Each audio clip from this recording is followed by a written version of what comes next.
Você já se perguntou por que tantas pessoas, mesmo ganhando bem, acabam sem dinheiro no final do mês? Por que alguns parecem sempre estar correndo atrás do prejuízo, enquanto outros conseguem construir fortunas silenciosamente? A verdade é que os erros financeiros comuns, muitas vezes sutis, estão drenando seu dinheiro sem que você perceba. No vídeo de hoje, vamos explorar as 5 maiores burradas que as pessoas fazem com o dinheiro, com base nos ensinamentos do livro A Psicologia Financeira de Morgan Russell. Prepare-se para identificar armadilhas financeiras que podem estar sabotando seu futuro e, mais importante, aprender como evitá-las. E o primeiro erro que vamos falar hoje é viver para mostrar o status social.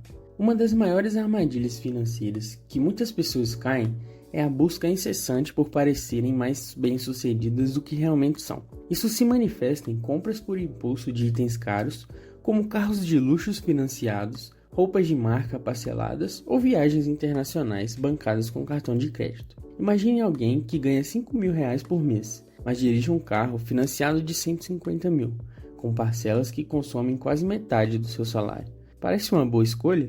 Para muitos, esse tipo de gasto é justificado pela vontade de impressionar amigos, colegas de trabalho ou seguidores nas redes sociais. No entanto, enquanto essa pessoa mantém a aparência de sucesso, suas finanças desmoronam silenciosamente. O problema não está necessariamente no desejo de ter bens materiais, mas sim em usar recursos que não possui para poder adquiri-los.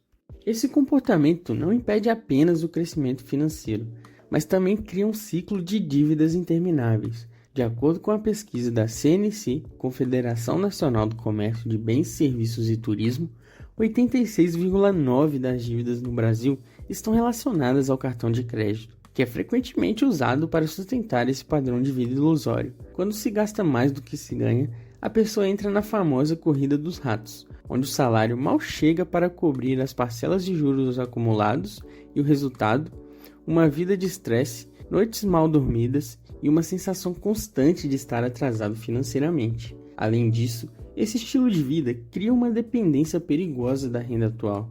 Se essa fonte de renda for cortada, por exemplo, por uma demissão ou emergência médica, a pessoa fica completamente desamparada.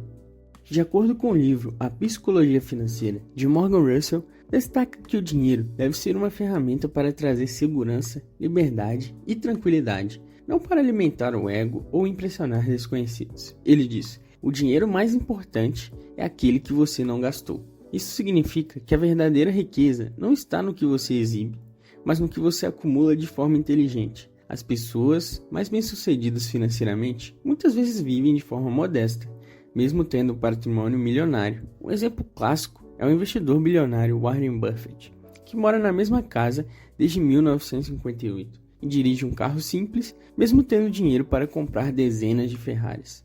Isso demonstra que a relação saudável com o dinheiro está muito mais ligada a como você pensa sobre ele do que a quantidade que você ganha. Para evitar cair na armadilha do status, é preciso mudar a mentalidade financeira. Primeiro, pare de se comparar a sua vida com a dos outros, especialmente com o que é exibido nas redes sociais. Lembre-se, muitas pessoas gastam dinheiro que não têm para comprar coisas que não precisam, a fim de impressionar pessoas que não gostam. Em vez de focar em parecer rico, concentre em ser financeiramente seguro. Tenha clareza sobre suas metas financeiras pessoais e estabeleça um orçamento que permita não apenas cobrir suas despesas, mas também economizar e investir regularmente. Adote hábitos simples, como perguntar a si mesmo antes de uma compra: eu realmente preciso disso ou eu estou comprando para agradar alguém? Pequenas mudanças na mentalidade e no comportamento podem, ao longo do tempo, resultar em uma vida financeira muito mais estável e tranquila. Antes de passar para o segundo problema, eu quero te convidar a se inscrever no canal e deixar um like nesse vídeo. O segundo erro é falta de planejamento e controle de gastos. A falta de planejamento financeiro é uma das maiores razões pelas quais as pessoas enfrentam problemas com dinheiro. Independentemente da renda que possuem, muitos sequer sabem quanto ganham exatamente ou, mais importante, quanto gastam mensalmente. Isso leva ao clássico cenário de alguém que, ao final do mês, olha para o saldo bancário e se pergunta: para onde foi todo o meu dinheiro?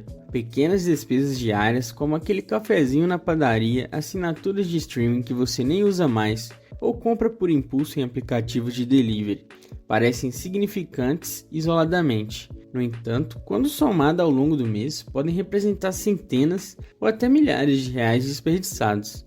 Uma pesquisa do Serviço de Proteção ao Crédito, SPC Brasil, revelou que 58% dos brasileiros não controlam seus gastos mensais. Isso cria um ciclo de descontrole financeiro, onde o dinheiro simplesmente desaparece sem deixar rastros. Morgan Russell afirma que você não precisa de um orçamento perfeito, mas precisa de algum tipo de planejamento. Isso significa que você não precisa ser um especialista em finanças ou ter uma planilha extremamente detalhada para controlar suas despesas. O mais importante é ter clareza sobre os 3 pontos fundamentais: quanto você ganha, quanto você gasta e para onde esse dinheiro está indo. O autor reforça que a maioria das pessoas não precisa de cálculos complexos ou ferramentas financeiras sofisticadas, mas sim de disciplina para seguir um sistema básico de planejamento. Ele cita exemplos de pessoas que alcançariam a sua independência financeira apenas mantendo hábitos simples e consistentes, como registrar gastos semanalmente e revisar o orçamento todos os meses. A boa notícia é que se planejar e controlar seus gastos não precisa ser um processo cansativo ou complexo. Hoje existem diversas ferramentas gratuitas e acessíveis, como aplicativos de controle financeiro, que permitem categorizar despesas, acompanhar entradas e saídas de dinheiro e até mesmo criar metas financeiras. Se você prefere métodos mais tradicionais, uma simples planilha do Excel ou até mesmo um caderno físico pode ser suficiente. O mais importante é criar o hábito de anotar todos os seus gastos, mesmo os pequenos. Outra técnica eficaz é a regra do 50-30-20. 50% da sua renda deve ir para necessidades essenciais como moradia, alimentação e transporte, 30% para lazer e estilo de vida e 20% para poupança e investimentos. Além disso, reserve um tempo mensalmente para revisar o seu orçamento, identificar padrões de gastos desnecessários e ajustar suas despesas. Lembre-se, o que não é medido não pode ser gerenciado. Pequenas mudanças nesse hábito podem trazer um impacto gigantesco na sua saúde financeira a longo prazo. O terceiro grande erro é pensar apenas no curto prazo. Pensar apenas no curto prazo é um dos erros mais comuns e perigosos quando se trata de finanças pessoais. A busca por gratificação imediata muitas vezes supera qualquer planejamento financeiro. Isso pode ser visto quando alguém recebe o salário e, em vez de separar uma parte para reserva de emergência ou investimentos, gasta tudo em lazer, compras por impulso ou bens de consumo supérfluos. Um exemplo clássico dessa frase é "eu mereço", após uma semana cansativa de trabalho, que frequentemente leva a gastos que não estavam planejados, como um celular novo parcelado em 24 vezes, ou um jantar caro que compromete parte do orçamento mensal. De acordo com aquela pesquisa da Confederação Nacional do Comércio, as pessoas estão endividadas com o cartão de crédito, uma ferramenta frequentemente usada para compras impulsivas e imediatistas. Esse comportamento impede que o dinheiro seja utilizado como uma ferramenta para construir segurança financeira no futuro. No livro A Psicologia Financeira, afirma que pessoas bem-sucedidas financeiramente entendem que o tempo é o maior aliado do dinheiro. Isso significa que o segredo para acumular riqueza não está apenas em ganhar mais dinheiro, mas em permitir que o dinheiro que você já possui trabalhe para você ao longo do tempo. Russell explica que os juros compostos são uma das ferramentas mais poderosas no mundo das finanças e que, quanto mais cedo você começa a investir, mais o tempo trabalha ao seu favor. Um exemplo clássico é o de duas pessoas. Uma começa a investir R$200 por mês aos 20 anos e a outra começa aos 30. Mesmo que a segunda invista o dobro, R$400 por mês, ela nunca alcançará o patrimônio final da primeira devido ao poder dos juros compostos. Isso nos mostra que, quando pensamos a longo prazo, pequenos sacrifícios no presente podem se transformar em grandes recompensas no futuro. Pensar a longo prazo exige disciplina, mas também pode ser incrivelmente recompensador. O primeiro passo é criar metas financeiras claras, como montar uma reserva de emergência, poupar para a aposentadoria ou até mesmo comprar uma casa própria. Divida essas metas em objetivos menores e alcançáveis para que o progresso seja visível e motivador. Em seguida, adote o hábito de poupar regularmente. Mesmo que sejam pequenas quantias no início, lembre-se, poupar pouco é melhor do que poupar nada. Então, automatize transferências mensais para uma conta de investimentos ou para uma reserva financeira.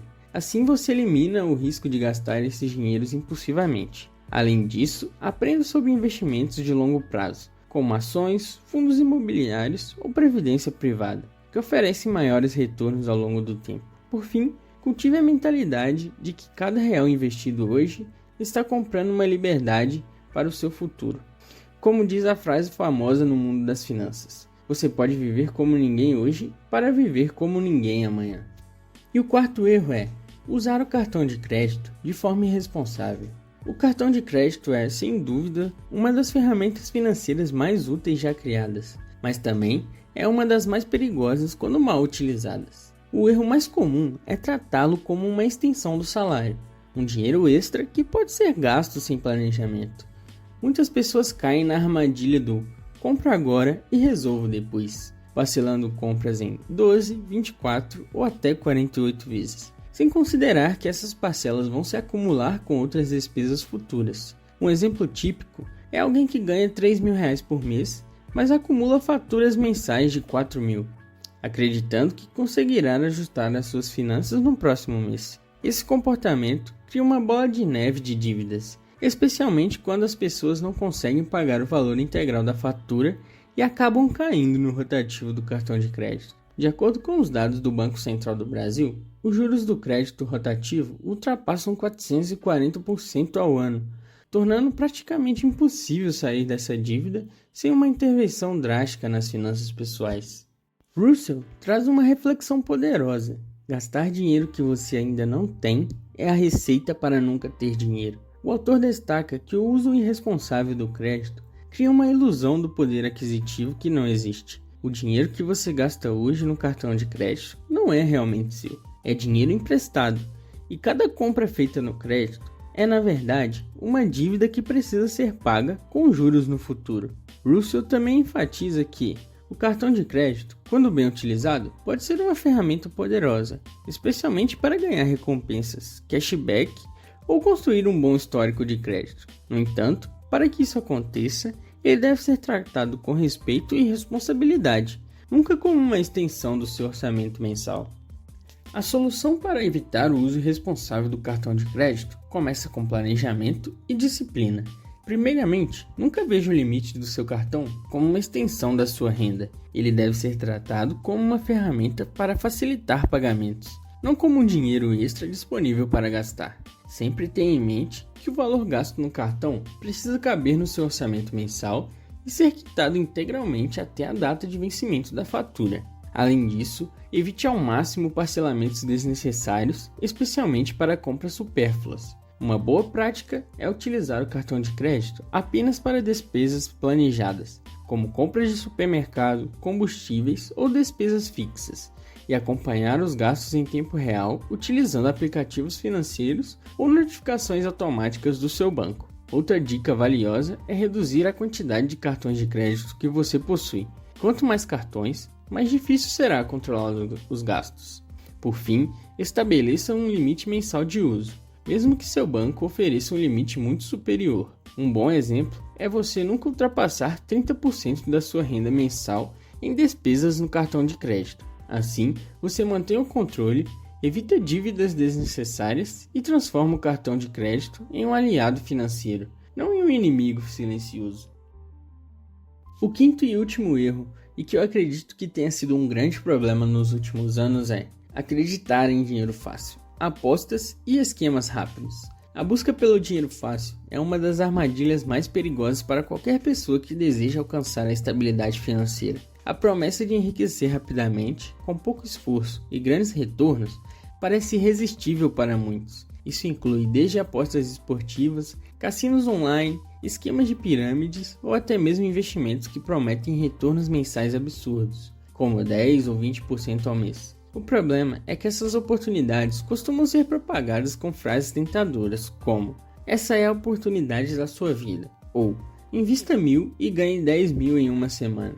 Um exemplo clássico foi o exemplo da Unique Forex, uma empresa que prometia lucros exorbitantes através de supostos investimentos em moedas digitais. Milhares de pessoas investiram suas economias e perderam tudo quando o esquema colapsou.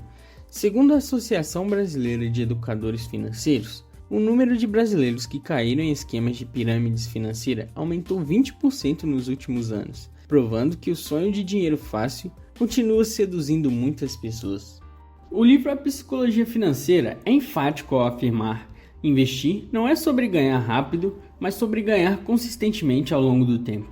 A verdadeira construção de riqueza vem de investimentos regulares, bem planejados e com uma visão de longo prazo. Russell usa o exemplo de Warren Buffett, que acumulou a maior parte de sua fortuna após os 50 anos, graças ao poder dos juros compostos e décadas de investimentos consistentes. Ele destaca que a paciência e a disciplina são mais importantes do que qualquer fórmula mágica de enriquecimento. Quem busca atalhos financeiros frequentemente termina mais distante do objetivo final. Investimentos sólidos como ações, fundos imobiliários ou títulos públicos não prometem retornos instantâneos, mas oferecem algo ainda mais valioso: segurança e crescimento sustentável. A solução para evitar cair na armadilha do dinheiro fácil começa com uma educação financeira. Entender os conceitos básicos de investimento, como renda fixa, renda variável, diversificação de carteira e juros compostos, é essencial. Não existe retorno garantido de 10% ao mês sem riscos enormes, e qualquer promessa assim deve ser encarada com desconfiança. Além disso, é importante sempre verificar se a empresa ou plataforma de investimento é regulamentado por órgãos como a Comissão de Valores Mobiliários e o Banco Central do Brasil. Outra boa prática é adotar a estratégia de investimentos com base no seu perfil de risco, conservador, moderado ou arrojado, e diversificar seus investimentos entre renda fixa e renda variável. E por fim, evite seguir dicas de gurus financeiros nas redes sociais que prometem enriquecer do dia para a noite. Investir é um processo contínuo que exige paciência, aprendizado e principalmente um plano claro de longo prazo. Como diz o ditado, ganhar dinheiro é devagar e com esforço. Perder dinheiro é rápido e fácil. Então pessoal, esse foi o vídeo sobre as 5 maiores burradas que as pessoas fazem com dinheiro. Comente aí embaixo sobre o tema e deixe aí também se eu esqueci de algum outro erro. Se você quer aprender mais sobre educação financeira e investimentos, se inscreva no canal. Eu vou ficando por aqui e valeu!